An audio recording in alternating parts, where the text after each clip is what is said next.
नमस्ते। मैं Pushpa Kushwaha, assistant professor, Samman teacher training centre से। आज मैं DED-SC IT and HI semester 4 common paper name है inclusive education for children with disability, unit 3.4 के बारे में आज के ऑनलाइन टीचिंग के वीडियो के माध्यम से पढ़ाने जा रही हूँ।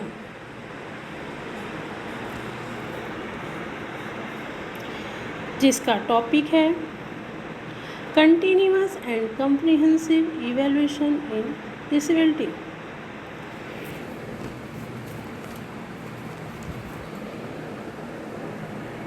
दिव्यांग के लिए सतत और व्यापक मूल्यांकन।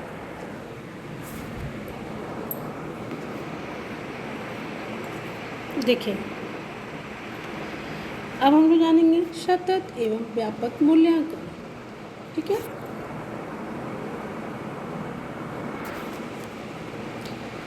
Continuous and comprehensive evaluation.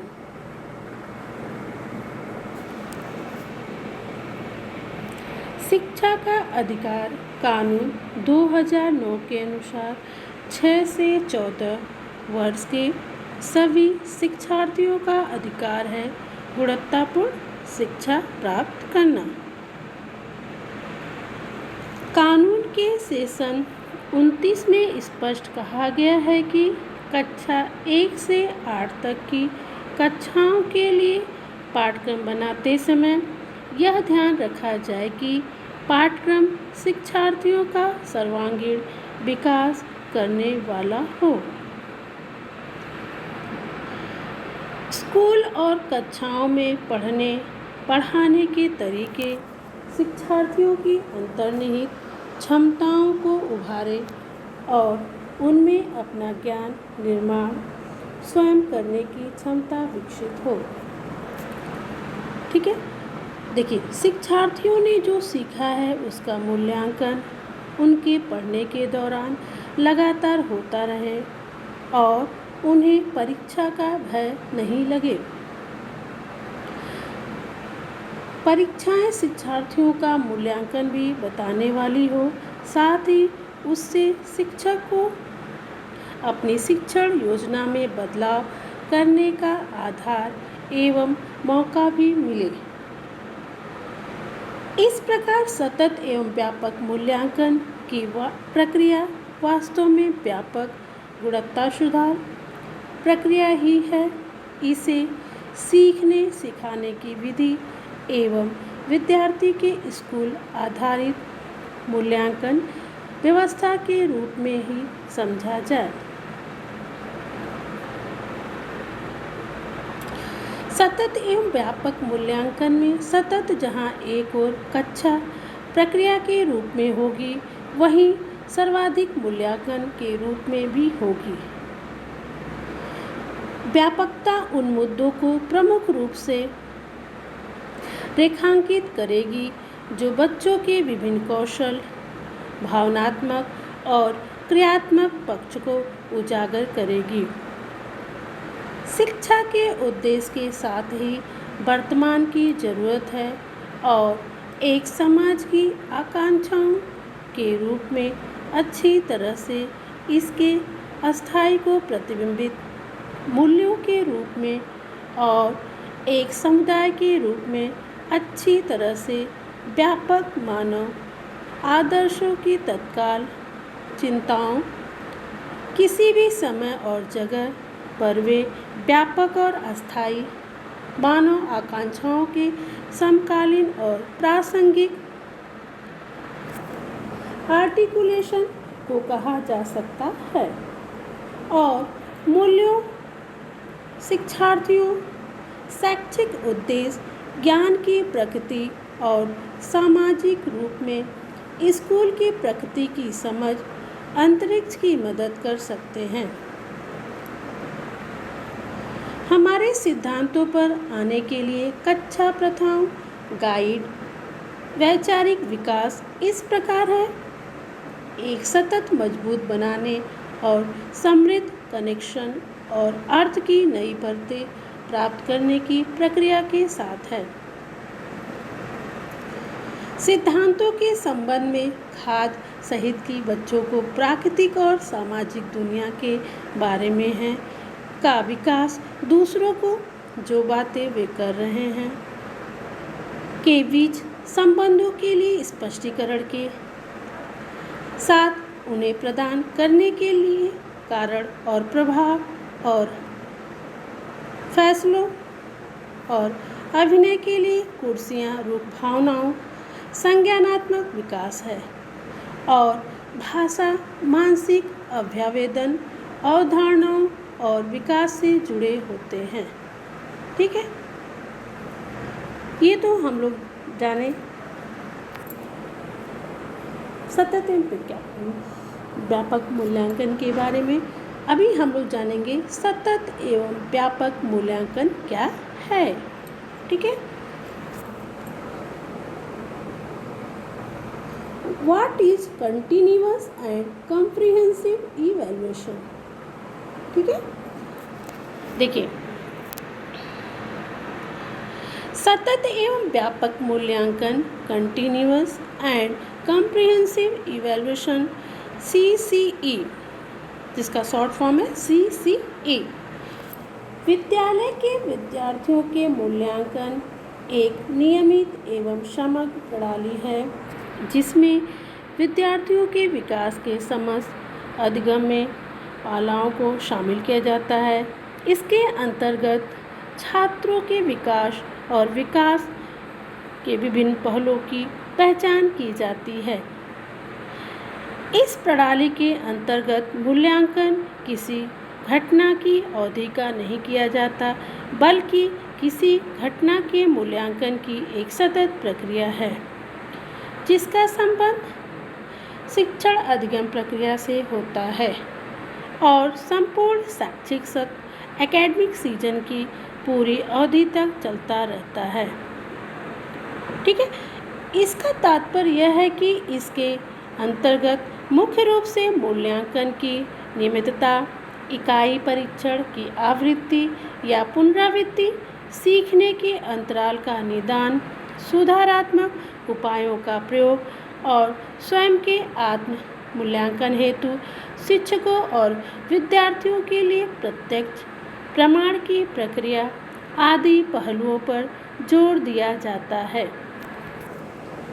हम दूसरे शब्दों में कह सकते हैं कि सतत अंतर्गत शिक्षा में शिक्षण व्यापक मूल्यांकन से तात्पर्य उस प्रणाली से है जिसके और विद्यार्थी के विकास और विकास के विभिन्न शैक्षिक पहलुओं को उन्नत किया जाता है। ठीक है, सतत एवं व्यापक मूल्यांकन के विभिन्न समय, उपकरण और तकनीक को सम्मिलित किया जाता है तथा अधिगम के सीखने के क्षेत्रों के विकास का आकलन एवं मूल्यांकन किया जाता है। अब आप सब पढ़ते पढ़ाते हुए जरूर होल्ट की तरह इन बातों से जूझ रहे होंगे और निश्चय ही 6 नए तरीके भी ढूंढ रहे होंगे। इनको ध्यान में रखकर सतत एवं व्यापक मूल्यांकन की बात की जा रही है। मूल्यांकन क्या है, इस पर तो हमने कई तरह से सोचा, पर बात जब सतत एवं व्यापक मूल्यांकन की हो रही हो तो हमें यह सोचना होगा कि सतत एवं व्यापक मूल्यांकन क्या है। ठीक है, देखिए कहीं ऐसा तो नहीं कि मूल्यांकन की बात कहकर हम शिक्षार्थियों से वह सब करवा रहे हैं जो कि कक्षाई व्यवस्था में हम उनसे करवाना चाहते हैं, और कहीं यह भी कि मूल्यांकन के जरिए विद्यार्थी को भिन्न भिन्न श्रेणियों में बांट रहे हैं, जैसे कि होशियार, कम सीखने वाले, धीमी गति से सीखने वाले आदि व्यवहार प्रतिमानों के अनुसार वर्गीकरण। विद्यालय में 3-4 साल बिताने के बाद शिक्षार्थियों को एक साथ बहुत अच्छी तरह से समझ में आ जाती है कि वे विद्यालय में जो कुछ भी कर रहे हैं उसकी किसी न किसी प्रकार से जांच के नतीजों पर की जाएगी और उन्हें उस जांच जाएगा। ऐसी समझ बनते ही शिक्षार्थियों का ध्यान सीखने की प्रक्रिया से हटकर परिणाम और मूल्यांकन की ओर खींच जाता है। सीखने की प्रक्रिया एक खोज मजा न रहकर सवाल जवाब देने का खेल बन जाती है। सफल होने का या सही जवाब देने का दबाव को बेजान सा बना देता है। सतत के मायने बार बार परीक्षा और जांच का सिलसिला, इसलिए बहुत सारे टेस्ट ले रहे हैं। साथियों, आप सब शिक्षार्थियों के साथ पहले दिन कक्षा में होते हैं। उस दिन से सत्र के अंतिम दिन तक शिक्षार्थियों की प्रगति का आकलन आप जाने अनजाने कर रहे हैं। न केवल शिक्षार्थियों का पढ़ने पढ़ाने के तरीकों को भी निरंतर बदल रहे हैं, बल्कि बस ज़रूरत इस बात की है कि पढ़ने पढ़ाने के तरीके और शिक्षार्थियों के सीखने की प्रकृति के उन बिंदुओं को रिकॉर्डिंग भी लगातार कर रहे हैं जो आगे बढ़ने में मदद करते हैं।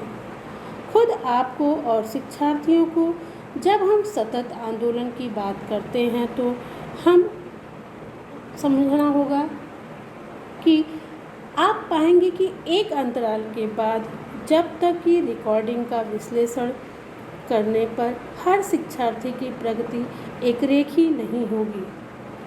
कई बार आप यह भी पाते होंगे प्रगति हमेशा अच्छी ही नहीं होगी। हो सकता है वह कई उतार चढ़ाव के बाद जिस पड़ाव पर पहुंचा है वह केवल एकाडमिक नहीं होगा। मनोवैज्ञानिक प्रगति का आकलन आप जाने अनजाने कर रहे हैं। न केवल शिक्षार्थी का अपने पढ़ने के तरीकों को भी निरंतर बदल रहे हैं। बस ज़रूरत इस बात की है कि पढ़ने पढ़ाने के तरीके और शिक्षार्थियों के सीखने की प्रकृति के उन बिंदुओं की रिकॉर्डिंग भी लगातार करते रहें जो आगे बढ़ने में मदद करते हैं। खुद आपको और शिक्षार्थी को जब हम सतत आंदोलन की बात करते हैं तो हमें उसे समझना होगा। ठीक है, तो हम पाएंगे कि एक अंतराल के बाद जब तक रिकॉर्डिंग का विश्लेषण करने पर हर बच्चे की प्रगति एक रेखी नहीं होगी। कई बार आप यह भी पाते होंगे कि प्रगति हमेशा अच्छी नहीं होगी। हो सकता है कई उतार चढ़ाव के बाद जिस पड़ाव पर पहुंचता है अकादमिक नहीं मनोवैज्ञानिक तमाम कारण होगा। दरअसल हम व्यापक की बात करते हैं तो हम सब मायने रखते हैं। शिक्षार्थी एक व्यक्ति के रूप में, एक समाज के रूप में, एक नागरिक के रूप में यानी संपूर्ण मनुष्य के रूप में कैसे प्रगति कर रहा या रही है। व्यापक मूल्यांकन का मतलब है पाठ्यक्रम की जानकारी का मूल्यांकन, इसलिए जानकारी की जांच कर रहे हैं।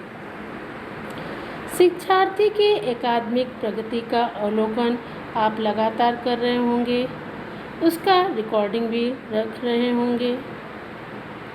उन सबको जब आप एक साथ देखोगे तो यह भी पाओगे कि एक ही स्थिति पर शिक्षार्थियों की राय भिन्न भिन्न हो सकती है, यानी पहले दिन और सत्र अवलोकन के दिन तक भी ऐसा हो सकता है। इस दौरान शिक्षार्थी उस स्थिति पर तत्काल प्रक्रिया की बजाय विचार करके, समूह में बात करके, आसपास को देखकर, अतिरिक्त जानकारी हासिल करके बहुत कुछ बदल चुका होगा। बात जब भाषा शिक्षा की हो तो यह और जटिल प्रक्रिया बन जाती है, क्योंकि भाषा पढ़ने पढ़ाने की बात उठते ही हम कौशलों की बात करने लगते हैं।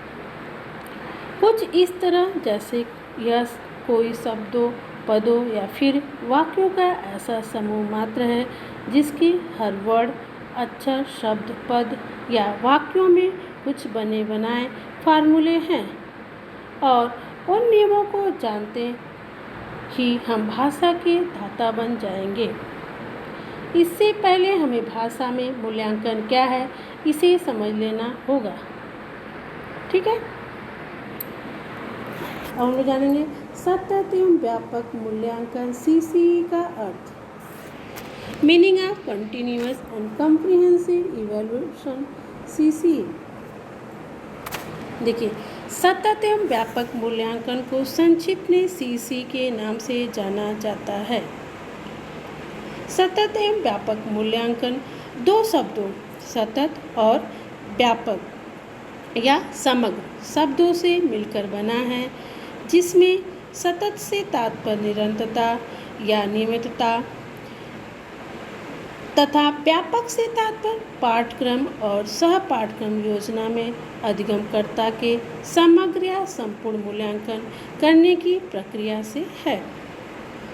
सतत एवं व्यापक मूल्यांकन के अर्थ को और अधिक निम्नलिखित रूप से समझा जा सकता है। सतत मूल्यांकन कंटिन्यूअस इवैल्यूएशन विद्यालय स्तर पर मूल्यांकन के प्रयोजनों में से एक प्रमुख प्रयोजन है जो शैक्षिक विषयों में शिक्षार्थियों की उपलब्धि में सुधार करना और विद्यालय शिक्षा के उद्देश्य के अनुरूप उसमें सही आदतों और अभिवृत्तियों का विकास करना है। शैक्षिक मूल्यांकन की विद्यालय में एक महत्वपूर्ण भूमिका है। यह अनुदेशात्मक कार्यक्रम का महत्वपूर्ण अंतरंग भाग है। यह ऐसी महत्वपूर्ण सूचनाएं उपलब्ध कराता है जो विभिन्न शैक्षिक निर्णयों के लिए आधार प्रदान करती है। शैक्षिक मूल्यांकन में मुख्य बल विद्यार्थी और उसकी अधिगम प्रगति पर दिया जाता है। पाया गया है कि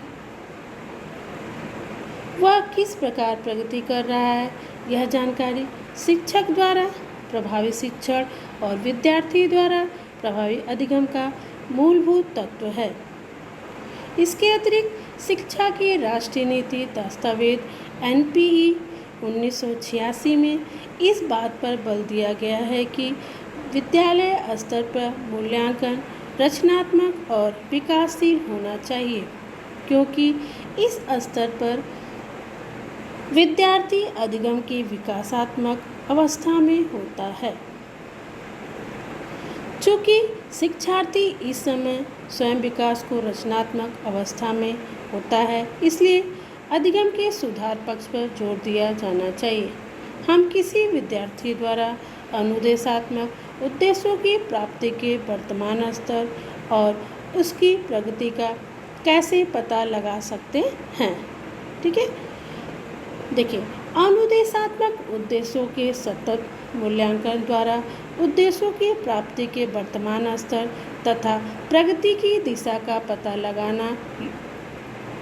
लगाया जा सकता है। यदि अध्यापक से यह अपेक्षा कि वह अधिगम अनुभवों में सुधार के लिए अपनी अध्यापन विधियों में वांछनीय परिवर्तन करे, तो उसके लिए सतत मूल्यांकन अनिवार्य होगा। अनुदेशात्मक उद्देश्यों के संदर्भ में विद्यार्थी की प्रगति का निर्धारण करने की दृष्टि से उनकी अनुक्रियाओं का रिकॉर्ड रखना महत्वपूर्ण एवं उपयोगी होगा। ठीक है, अब हम जानेंगे व्यापक मूल्यांकन comprehensive evaluation.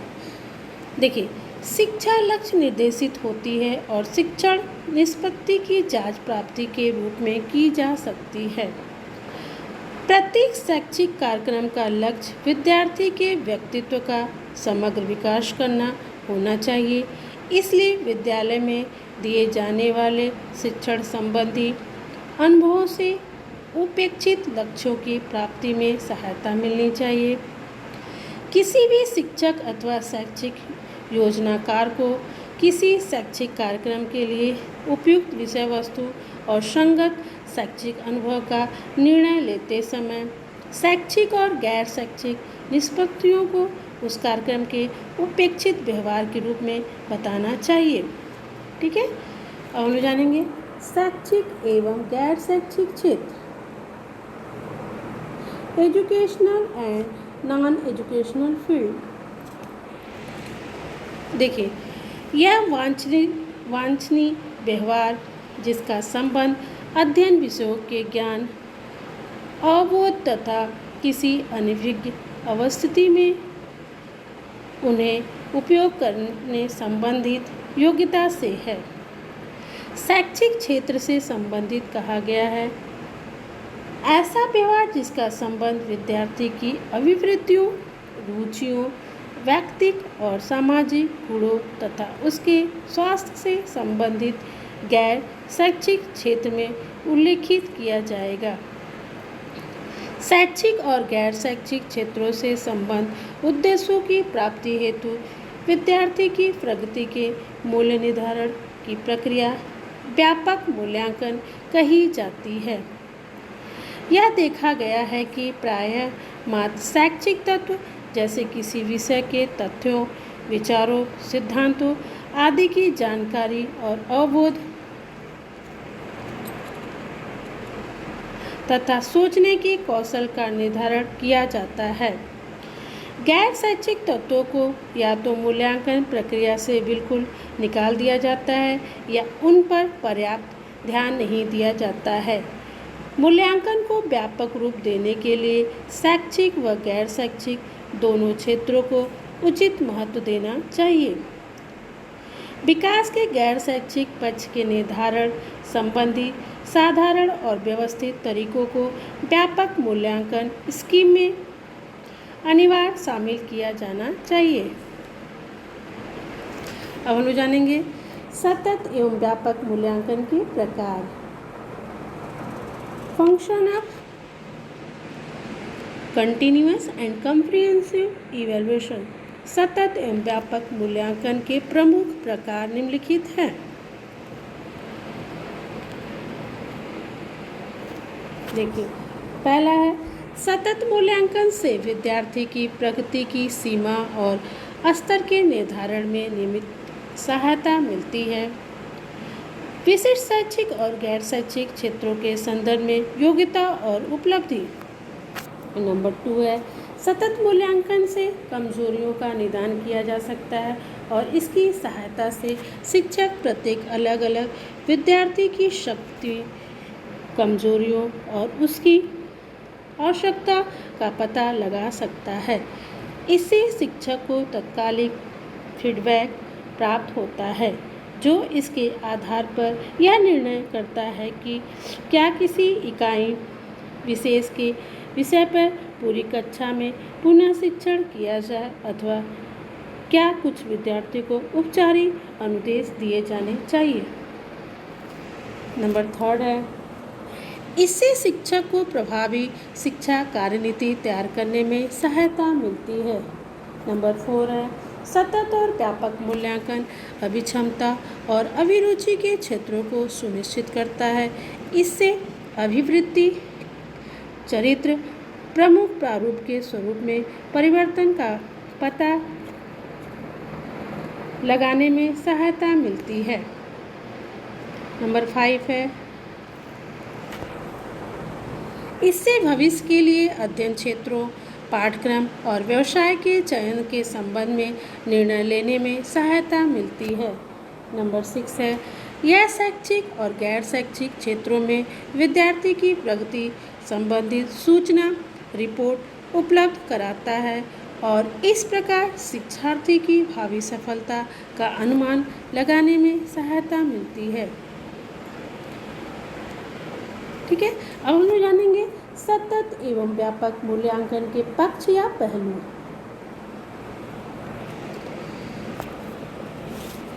Aspects of continuous and comprehensive evaluation. सतत एवं व्यापक मूल्यांकन के विभिन्न पहलू, पक्ष या पहलू निम्नलिखित हैं। जिसमें फर्स्ट है सतत एवं व्यापक मूल्यांकन शिक्षार्थी के आकलन की निरंतर चलने वाली विकासात्मक प्रक्रिया है। नंबर 2 है सतत एवं व्यापक मूल्यांकन बच्चे के विकास के सभी पहलुओं को बताता है। बच्चे की सीखने की स्थिति को देखते हुए कितना सीखा है वो जानकर अपनी शिक्षण पद्धति में आवश्यकतानुसार बदलाव किया जाता है। नंबर 3 है शिक्षार्थियों की प्रगति को देखकर उनका श्रेणीकरण नहीं किया जाना। नंबर 4 है सतत एवं व्यापक मूल्यांकन का उद्देश्य सीखने को और बेहतर बनाना और कमजोरियों का पता लगाना एवं उसका निदान करना। नंबर 5 है सतत एवं व्यापक मूल्यांकन में बच्चे की समृद्धि, ग्रोथ और विकास के शैक्षिक और स्वशैक्षिक उद्देश्यों की प्राप्ति होती है। नंबर 6 है सतत एवं व्यापक मूल्यांकन में अभिरुचि, कौशल, योग्यता को भी जाना जाता है। नंबर 7 है सतत एवं व्यापक मूल्यांकन में बच्चे की तुलना उसकी अपनी पिछली स्थिति से की जाती है। ठीक है। सीखने की गति एवं दिशा के साथ शिक्षार्थी की आवश्यकता सतत एवं व्यापक मूल्यांकन में आकलन की प्रक्रिया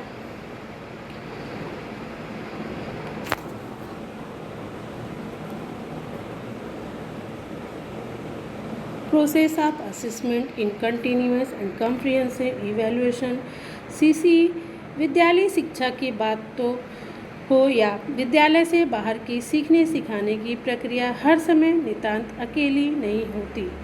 सीखने वाले के इर्द गिर्द लोग हैं और तरह तरह की सामग्री भी जिनसे अंतःक्रिया कर देखना संभव हो सामग्री भी हो पाता है। मूल्यांकन इसी सीखने के साथ जुड़ा हुआ है। यह बात भी यह जानते हैं कि फिर तो हम यह भी जानते होंगे कि सीखे जा रहे मूल्यांकन करना भी एक सामूहिक प्रक्रिया हो सकती है। कक्षाई पद्धतियों में विद्यार्थी, अध्यापक और कभी-कभी अभिभावक, पालक भी होते हैं। फिर मूल्यांकन का सारा जिम्मेदारी अध्यापक पर ही क्यों? बेहतर तो यही है ना कि मूल्यांकन में भी सभी को प्रतिभागिता दर्ज की जाए। हमारे द्वारा किए जा रहे मूल्यांकनों के तरीके व परिणाम शिक्षार्थियों को कहीं यह न सिखाए कि गलती, अनिश्चितता और उलझने के कारण हो। हमें लगता है कि हमारे बिना बताए शिक्षार्थियों को उनकी गलती का एहसास होगा ही नहीं और बिना दिखाए वे अपनी गलती को कभी नहीं सुधारेंगे। इस प्रकार जल्दी शिक्षार्थी विशेषज्ञों पर निर्भर हो जाते हैं। शिक्षार्थियों को अपने काम का मूल्यांकन खुद करने दें। 4 नंबर है आंदोलन के दौरान शाला या कक्षा का माहौल अन्य दिनों की तरह बिल्कुल सामान्य रहता है। जिस सरल ढंग से सीखना सिखाना चलता है, गतिविधि, बातचीत, प्रश्न उत्तर, चर्चा, अवलोकन। नंबर 5 एक बार में सभी शिक्षार्थियों को ध्यान से देखना और आकलन तथा सुधार की दृष्टि से रिकॉर्ड नोट करना कठिन होगा। इसलिए शिक्षक को एक बार में 5 से 6 शिक्षार्थियों पर ध्यान केंद्रित कर सकते हैं। आकलन शिक्षार्थियों को टोलियों में बिठाकर या अलग अलग तरीके से किया जा सकता है। आकलन रिकॉर्ड करने के लिए प्रत्येक कक्षा के लिए शिक्षक एक आकलन रजिस्टर बनाए जिसमें कम से कम एक पन्ना हो और हर शिक्षार्थी के लिए हो। यह रजिस्टर हमेशा प्रयोगशाला में रहे जिससे शिक्षार्थियों के माता पिता चाहे शिक्षार्थियों की प्रगति देख पाए। नंबर 6 है हर शिक्षार्थी का रिकॉर्ड नोट करें जिसकी टिप्पणियाँ स्पष्ट, सटीक और विश्लेषणात्मक हो और शिक्षार्थियों को सिखाने के प्रयासों के लिए उनका उपयोग हो सके। प्रत्येक चरण में सभी शिक्षार्थियों के आकलन के बाद सुधार की दृष्टि से आकलन प्रपत्र में से महत्वपूर्ण जानकारी निकाला जाए, जैसे किसी शिक्षार्थी को सीखने में कौन सी कठिनाई आ रही है। नंबर 7, आकलन से प्राप्त जानकारी के आधार पर बच्चों की कठिनाइयों को ध्यान में रखते हुए उसके विकास के लिए पहले से अधिक प्रभावी योजना बनाई जा सकता है। किस तरह की गतिविधियाँ उनके लिए उपयुक्त होगी, किस तरह की नहीं। नंबर 7 है, आकलन से प्राप्त जानकारी के आधार पर बच्चों की कठिनाइयों को ध्यान में रखते हुए उनके विकास के लिए पहले से अधिक प्रभावी योजना बनाई जाए। जैसे किन बच्चों को एक साथ बैठाकर सिखाया जा सकता है, किस तरह की गतिविधियाँ उनके लिए उपयुक्त होगी, किस तरह से उन्हें आपस में सीखते हुए प्रोत्साहन दिलाया जा सकता है। नंबर 8 है, इस तरह के आकलन में शिक्षक अपना एवं अपने द्वारा कमाई जा रही शिक्षण प्रक्रिया का भी आकलन करें और अपनी शिक्षण प्रक्रिया में सुधार करके बच्चों को सीखने के लिए प्रेरित करें। इस तरह प्रत्येक चरण के आकलन के बाद लगातार सुधार हो सीखने के तरीके में और सिखाने के अवसरों में। नंबर 9, आकलन तथा टेस्ट के निष्कर्षों के आधार पर शिक्षार्थी के माता पिता को देने के लिए एक प्रगति पत्रक बनाएं। इस प्रगति पत्रक में शिक्षक आकलन और सत्रांत परीक्षा के आधार पर शिक्षार्थी की प्रगति का विवरण देंगे। नंबर 10, आकलन के आधार पर अगली कक्षा के शिक्षक को जानकारी दी जाए। आकलन योजना तैयार करके समय पर यह ध्यान रखना भी जरूरी है कि किन बिंदुओं को आधार मानकर आकलन किया जाए।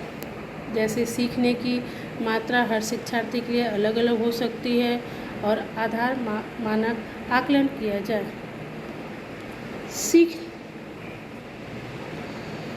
और उसके संदर्भ में सवालों को जवाब देने का आत्मविश्वास भी अलग अलग। इसलिए किसी बच्चे के लिए यह कहना कि इनसे सब कुछ सीख लिया और दूसरों के लिए यह कहना कि इसने कुछ नहीं सीखा या कम सीखा, दोनों ही सही नहीं हैं। नंबर 2, सीखना एक प्रक्रिया है, न कि एक घटना। इसका अर्थ यह है कि जब भी हम कुछ करते हैं उससे हम कुछ सीखते हैं। कोई पल ऐसा नहीं होता जब हम कह सके कि यह बच्ची इस बारे में पहले कुछ भी नहीं जानती थी और अब जान गई। सीखना धीरे धीरे ही हो पाएगा और शिक्षार्थियों की अवधारणा धीरे धीरे ज़्यादा व्यापक और ज़्यादा में उपयोग के लायक बनती जाएगी। मूल्यांकन के समय इस बात पर ध्यान देना होगा। कक्षा में सभी शिक्षार्थी सीखने की प्रक्रिया से जुड़े हैं, पर फिर भी बहुत से शिक्षार्थी कुछ बातें नहीं समझ पा रहे हैं। वे क्यों नहीं समझ पा रहे हैं, इस तरह की समझ बनाना हमारे लिए मुश्किल हो जाता है। पर हम यह सोच सकते हैं कि उन शिक्षार्थियों को अधिक से अधिक मौके दें। सतत एवं व्यापक मूल्यांकन अंकों के ग्रेड्स में परिवर्तन करके अतिरिक्त और कुछ नहीं, वास्तव में परिवर्तित करके अतिरिक्त सीसी शिक्षार्थी के सर्वमुखी विकास के संबंध में है और यह अवस्था प्रतिस्पर्धा और रटना अधिगम को हतोत्साहित करता है। जिन विद्यार्थी का सतत आकलन होता है वे अनुभव करते हैं कि उन पर निरंतर नज़र रखी जा रही है और इस अवधि में उनसे जो भी त्रुटियां होती है वे उनके विपरीत हो जाती है। इससे उनमें तनाव उत्पन्न होता है। इसके विपरीत सतत एवं व्यापक मूल्यांकन से यह आशा की जाती है कि किसी भी समय विद्यार्थी यह अनुभव न करे कि वह निगरानी में है, विशेष रूप से वे त्रुटि के प्रति जाने जो उन्होंने की, और उन्हें बताया जाता है कि यह अधिगम के लिए पहला कदम है। अध्यापक यह अनुभव करते हैं कि उन्हें शिक्षार्थियों के अधिगम का आकलन करने के लिए रोज कुछ गृहकार्य देना होता है, ताकि इससे अध्यापक और विद्यार्थी दोनों पर तनाव और भार बढ़ता है। कार्य की उपयुक्त रूप से योजना और समन्वय हो, इसलिए अध्यापक द्वारा सतत और व्यापक मूल्यांकन की आवश्यकता महसूस की जाती है।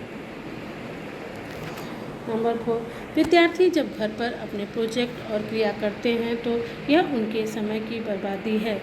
जबकि इसके विपरीत यह क्रियाएं प्रत्ययों की समझ को बढ़ाती है।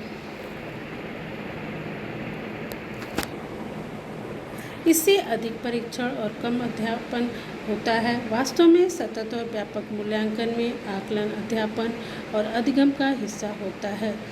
इसमें प्रशिक्षणों की एक श्रृंखला होती है और न्यूनतम परीक्षाएं। देखिए, सतत एवं व्यापक मूल्यांकन की विशेषताएं।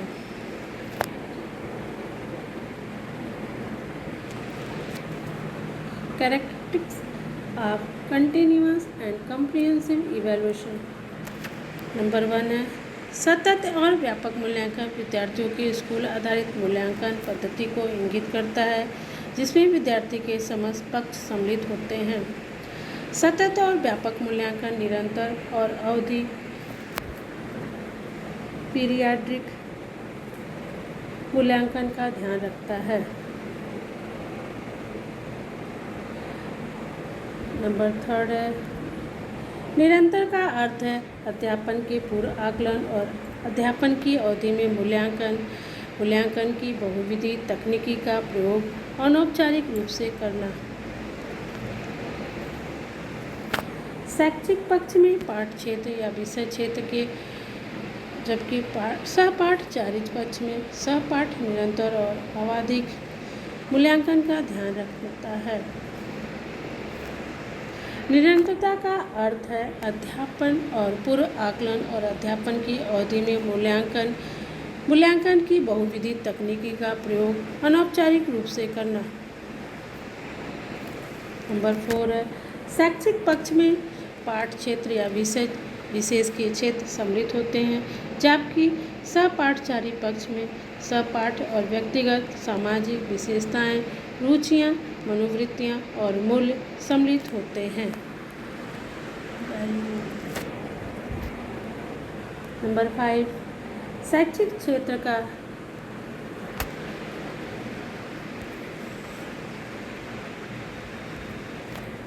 शैक्षिक क्षेत्र का आकलन औपचारिक या अनौपचारिक होता है तथा इसमें बहुत सी मूल्यांकन तकनीकी का प्रयोग निरंतर या समय समय पर होता है। निदात्मक मूल्यांकन यूनिट के अंत में होता है। कुछ यूनिट में खराब निष्पादन निदान परीक्षणों द्वारा ज्ञात किया जाता है।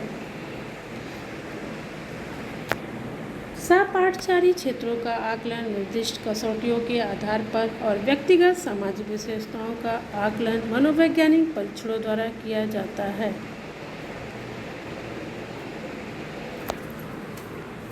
हम लोगों ने continuous and comprehensive evaluation eligibility के बारे में अभी जान रहे थे, चर्चा कर रहे थे। हम आपको उसी से संबंधित 2 प्रश्न असाइनमेंट के रूप में देना है। उस प्रश्न का उत्तर अपनी कॉपी में लिख के जो TADSC ID ग्रुप बनाया गया है उस ग्रुप में शेयर करेंगे। हम उसका मूल्यांकन करेंगे। यदि कोई समस्या हो तो आप मुझे कॉल भी कर सकते हैं। तो पहला प्रश्न नोट करिए, सतत एवं व्यापक मूल्यांकन का क्या अर्थ है। दूसरा लिखिए, सतत एवं व्यापक मूल्यांकन के प्रमुख पक्ष या पहलू बताइए। धन्यवाद।